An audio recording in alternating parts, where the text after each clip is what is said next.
Hello everyone, Megatronic here, aka Kyle, and today we're going to be going over my top 10 Transformers of 2022. Now, two disclaimers real quick. As you can see, I'm moved back. Some things came up, family issues and personal issues.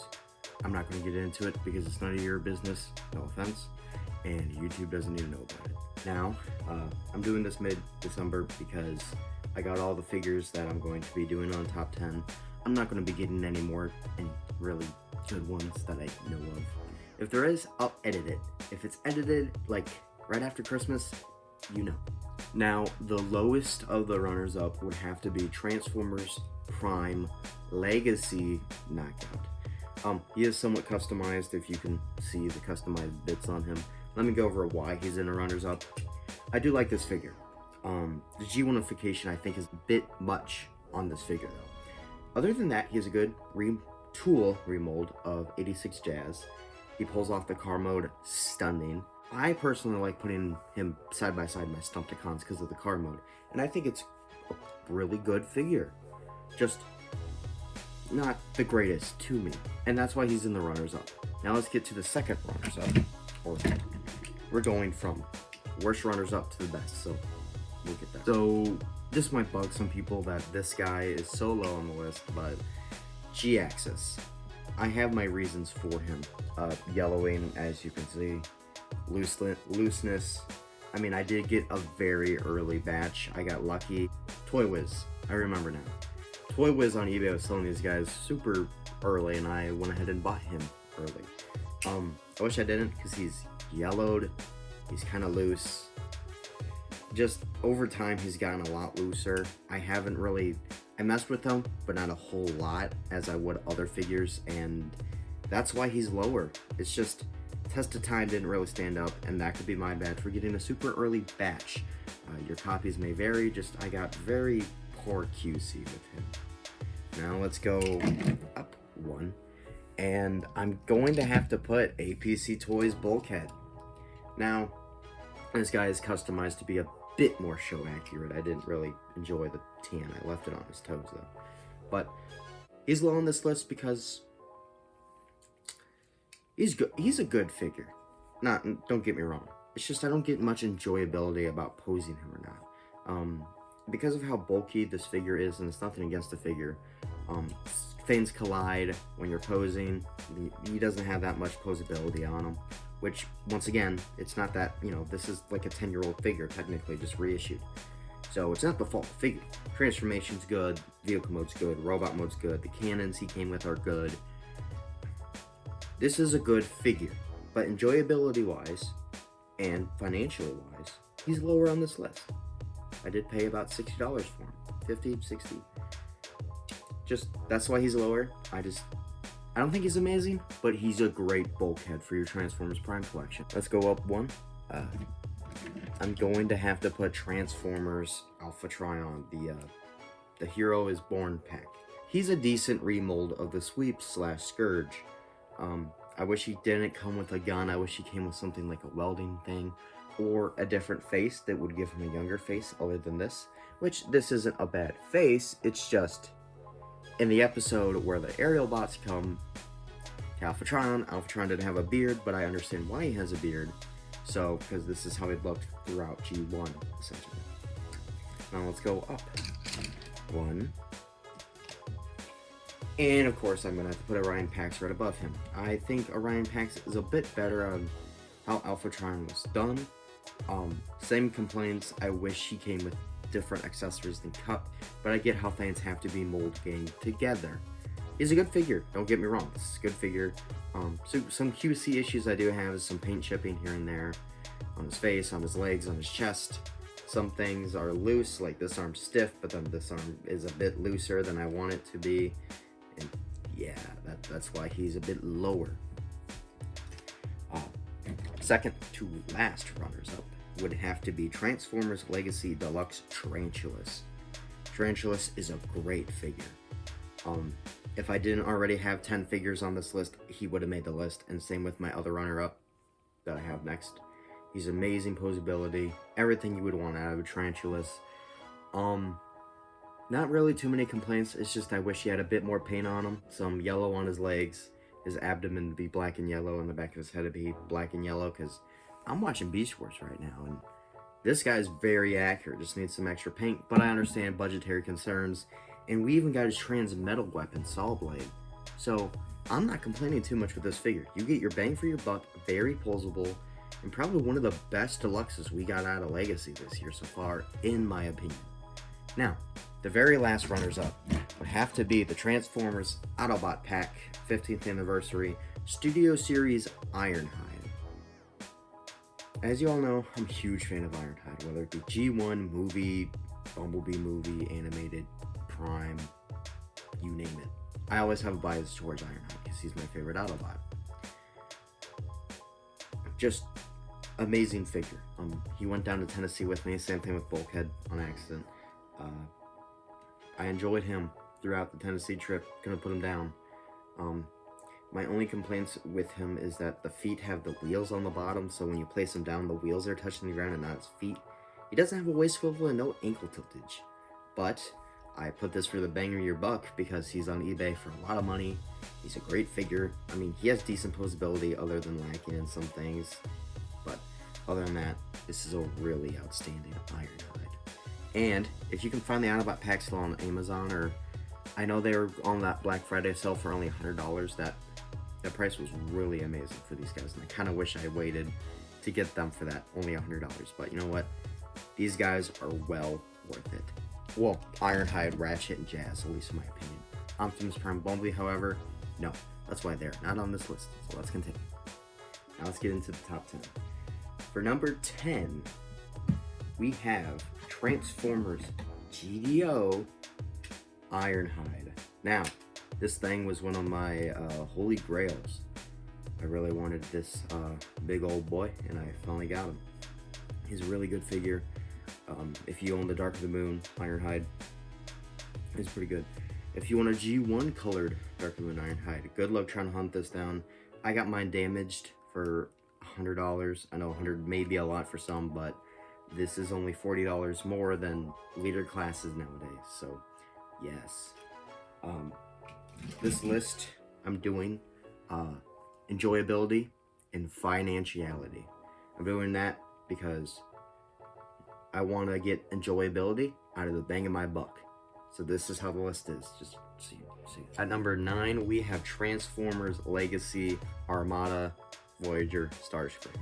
He's at number 9 because he does have some faults, but not many. My faults is just QC, because whenever I do the thigh swivel, the thighs just pop off, and I'm not even pulling, I'm literally just swiveling the thigh and it just comes off. Which is unfortunate. I really do like this figure. Some things are a bit loose on mine. I had to tighten up the waist. Good thing they start coming with tissue paper nowadays, because you can just do your own QC fixes. My other complaint is I wasn't a huge fan of the Star Saber. I tend to give him Visper and Stormcloud, the two Siege Micromasters. I combine them together and give them to him. I know it's not Armada accurate, but I prefer it. I wish the wing sword blade was his actual wing, and I wish he came with Swindle, but you can give him the cannons as an option, even put him back on his back. I have a softness for Armada Starscream because my, really, for a couple years, when the Generations Armada Starscream came out, that was the only Starscream I had when I was younger, and just this design, because of that, I have a fondness to this design. And yeah, I think this figure does a really good job in replicating the Armada Starscream look. Articulation is pretty well done. The only issue I have with them, considering articulation, is no wrist swivel. I really think they could have worked one in, especially if Studio Series Wreck-Gar has a wrist swivel, so I think he should have one.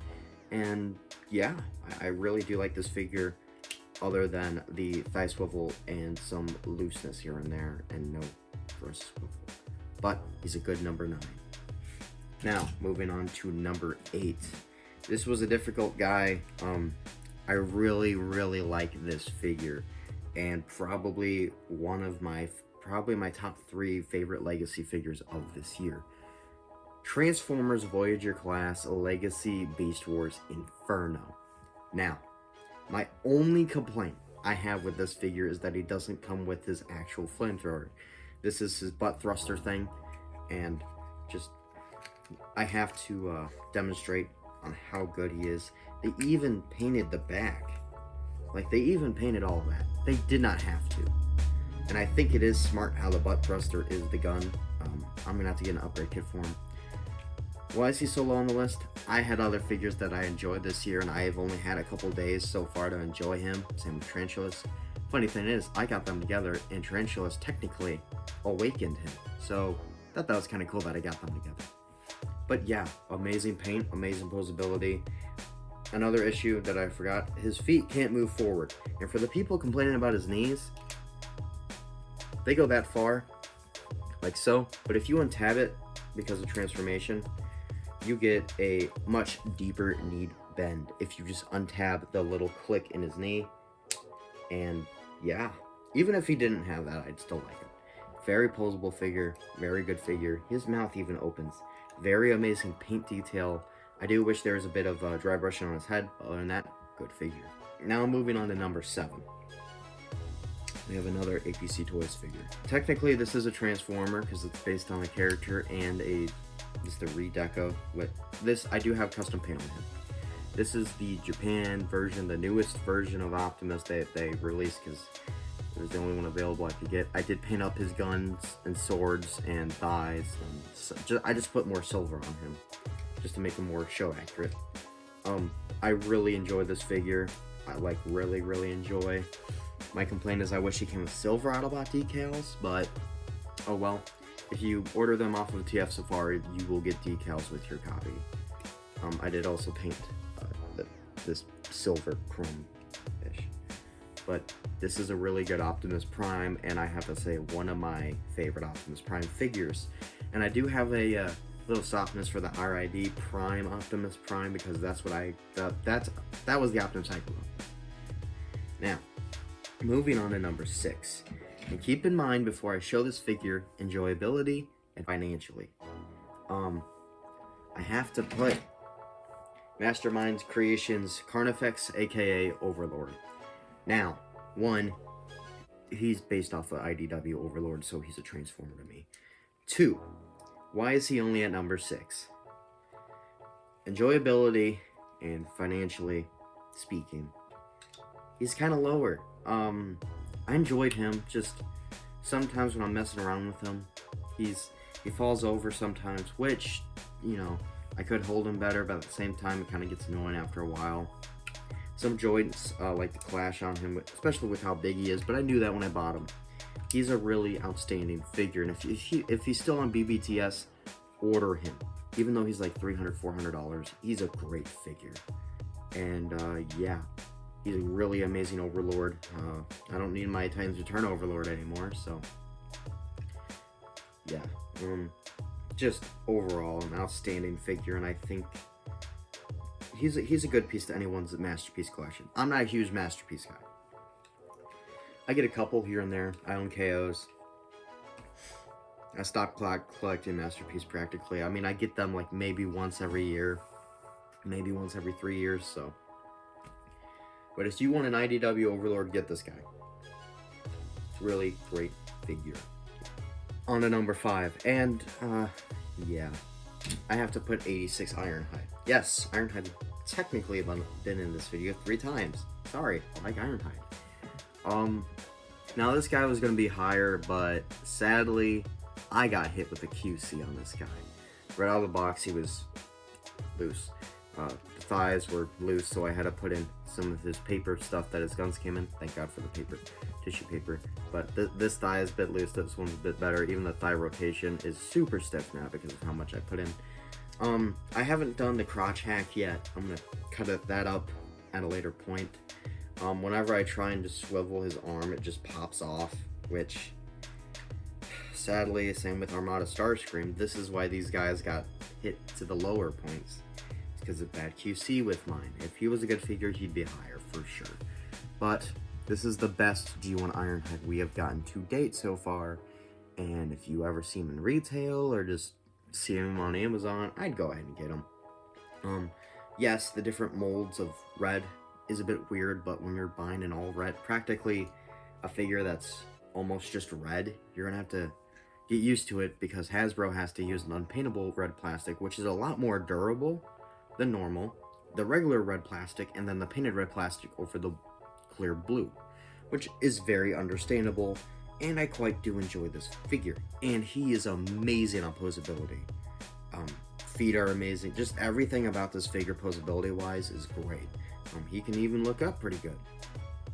So I'm not complaining. Other than my QC issues, that Ironhide is an amazing, outstanding figure. And because of QC, this might seem off and kind of controversial if you want to talk about it for my number 4 pick. That would have to be Bumblebee movie Thundercracker. Now I did customize him so he would have some more gunmetal on his shins, some black. But this has to be my favorite reuse out of this mold, and especially just how the colors are. A very outstanding figure, and with my extra custom details on him, I like him even more. I got this guy back, I think it was early this year. I'm not 100% sure. But he's a great, really good figure. Really do enjoy him. And yeah, if you guys still see him going around, I think he's on sale on Amazon for only $22. I think.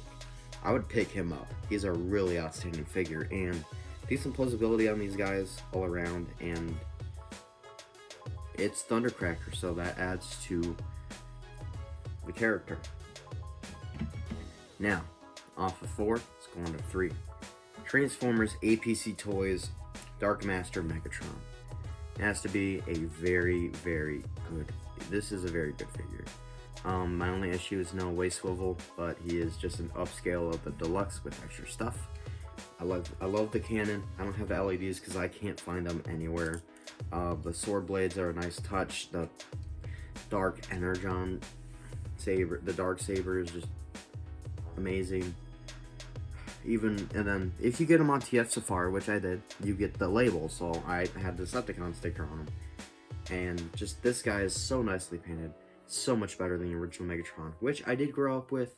My older brother owned that, and I own the Optimus, so this is a great addition to any of your Transformers Primes collection, and I highly recommend, if you can find him anywhere, same with the Optimus, get him. He's a very outstanding figure. Now, number 2 might seem off to some people, so here we go. And number 2, I'm going to have to put Transformers Commander Class Legacy Motormaster. Now, does this guy have some faults? I don't have any faults with mine so far, so that keeps me happy. I put another Decepticon symbol on him. Motormaster is one of my favorite Decepticons. He's up there on the list. I have a huge list. Well, not really, but Motormaster himself is one of my favorites, and I had to put him on the list because he's a great figure. He is a bit pricey, but for all that he does, I think he's worth it. Just the Voyager itself, if it was just a leader class, I'd buy it. He definitely feels his weight. Great paint, great transformation, everything you would want out of a Motormaster is here. My real only issue is the backpack. I kind of wish this transformed in a bit more, and I wish he came with a gun. That's it. Yeah, Menasor is great. I'm talking about Motormaster, not the individual Stunticons, by the way. The trailer is a bit squashed, but for what it does, and it feels like a brick in your hand, and feels weighty. Very, very good figure. Very good posability. I mean, no, you can't look up with his head, but I'm not going to have Motormaster flying. For robot mode and anything you wanted to do with Motormaster or Menasor, great figure. And if you guys see him on sale or just see him, I would highly just get him. If you're just going for one Stunticon, get Motormaster. He is a bit pricey, but he is a good commander class. Now number 1, another controversial and my most viewed video of 2022 so far, and probably will be, is Transformers Legacy Leader Class Blitzwing. Now, I have to put this guy at number 1 because posability, tank mode's awesome, jet mode with my hack I quite enjoy jet mode. It is a bit on the smaller side, but jet mode's still pretty decent. My real issues is I fixed it. I fixed the issue I had with him. He does feel like he is a leader class because of the engineering and everything in him, and he's my favorite triple changer. So yeah, I have to put Blitzwing at number 1. And now I do have a fondness because I grew up with animated Blitzwing, but other than that, that's my top 10. Hope you guys enjoyed. Let me know if you disagree with my opinions. Please be mature about it. No fighting in the comments below. I have to say that because there is, every now and then, there is some controversial takes in the opinion comment section, and people like to be an asshole on the internet. So let's just be respectful of one another, please, or I'm just going to straight up delete your comment because it's my channel. I can do how I want, really. And yeah. And I hope to see you guys sometime after this video. I might be taking a hiatus for New Year's. We don't know yet. I'm going to start working again here pretty soon because, yeah, work. And that's pretty much it. So I'll see you guys all in the next video. If it's a stop motion, if it's a review, custom showcase, see you all in that.